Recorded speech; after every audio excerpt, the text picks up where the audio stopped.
কোরআন আমল করার তৌফিক দাও। যখন মরে যাব কোরআন শুনতে শুনতে মরার তৌফিক দাও।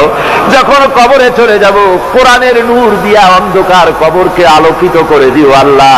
কিয়ামতে কোরআনের ছায়া আমাদের নসিব করে দিও, কোরআনের সুপারিশ কিয়ামতের ময়দানে আমাদের নসিব করে দিও।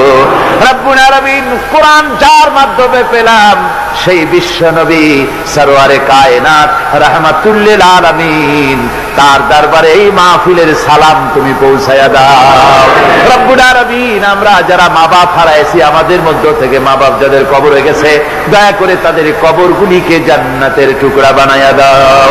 রব্বুল আলামিন এই মাহফিলের কর্তৃপক্ষ প্রতি বছর কোরআনের খেদমত করে, কোন বছর তাদেরকে তুমি ঋণগ্রস্ত রাখনি, এবারও যেন এই কঠিন বাজারে, দ্রব্য মূল্যের বাজারে যেন তারা মাকরুজ না থাকে, ঋণগ্রস্ত না থাকে। তোমার বান্দাদেরকে দিল বড় করে সাহায্য দেওয়ার তৌফিক দিয়ে দিও আল্লাহ।